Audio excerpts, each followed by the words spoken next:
Merci d'avoir choisi TV5 Monde. Bienvenue si vous nous rejoignez dans 64 minutes. C'est l'heure du rappel des titres avec d'abord ce coup de tonnerre politique à Dakar. Karim Wade est condamné à 6 ans de prison pour enrichissement illicite. Le fils de l'ancien président Abdoulaye Wade devra également payer une amende de 209 millions d'euros. Voilà qui anéantit ses espoirs d'être candidat à la présidentielle de 2017. Mais les avocats de Karim Wade font savoir qu'ils vont saisir la Cour suprême du Sénégal. La Tunisie fait le ménage dans la police. 5 jours après l'attaque du musée du Bardo, 6 commandants ont été limogés, parmi eux celui en charge de la capitale et un autre chargé de la sécurité des touristes. Sur le plan de l'enquête, un troisième homme est toujours activement recherché.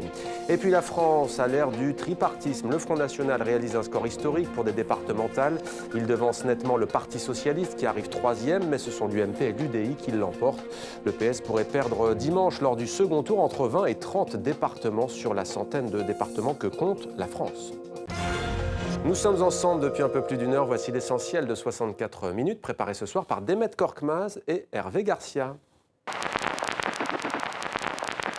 6 ans de prison ferme, 209 millions d'euros d'amende et des militants effondrés. La condamnation est politique. On veut empêcher, depuis longtemps, on veut empêcher un candidat, notre candidat, d'être présent à l'élection présidentielle. Donc nous nous attendions à un verdict de ce type-là. Mais maintenant, nous allons déterminer librement la forme de notre combat.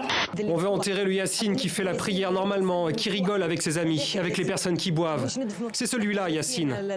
On ne veut pas enterrer le Yacine, produit de cette pourriture et de cette peste. Les autorités sont toujours à la recherche d'un troisième complice. Il aurait coordonné l'attaque du Bardo sans avoir directement ouvert le feu. Singapour a perdu son père fondateur. Nous avons perdu un immense leader, une figure mondiale compétente. D'une île pauvre, il a fait un pays de premier plan. Le Front National brouille un peu les repères habituels de la Ve République en s'imposant scrutin après scrutin. 25%, c'est considérable, un électeur sur 4, et en pouvant se maintenir souvent au second tour. C'est ce qu'on appelle les triangulaires. Ici, le Front National va quand même pouvoir se permettre le luxe d'être présent dans un département sur 2 au second tour. Je pense qu'elle a réussi à implanter localement le Front National, ce qui est important pour elle, mais elle n'a pas démontré qu'elle serait la meilleure à l'élection présidentielle. Bien sûr, on cherche les belles voix. Ouais. On cherche aussi une curiosité pour le répertoire. On cherche une fraîcheur, je crois, une approche à la musique des jeunes qui veulent s'exprimer, qui veulent prendre des risques. Sur ces 9 millions de gens qui ont la tuberculose, 3 millions ne le savent pas. 3 millions ne sont pas détectés. Et donc, le travail que nous faisons, nous, à United, mais aussi aux Nations Unies en général, c'est, de fournir les médicaments à ces personnes qui ont une tuberculose multirésistante, et en même temps, faire des diagnostics très rapides.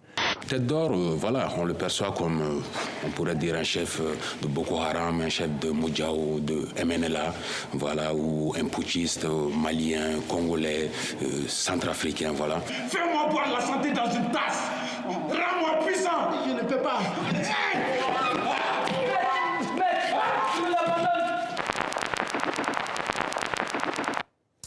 C'était 64 minutes, Le Monde en français, votre grande édition d'information. Merci à vous de l'avoir suivi. À demain sur TV5 Monde avec grand plaisir.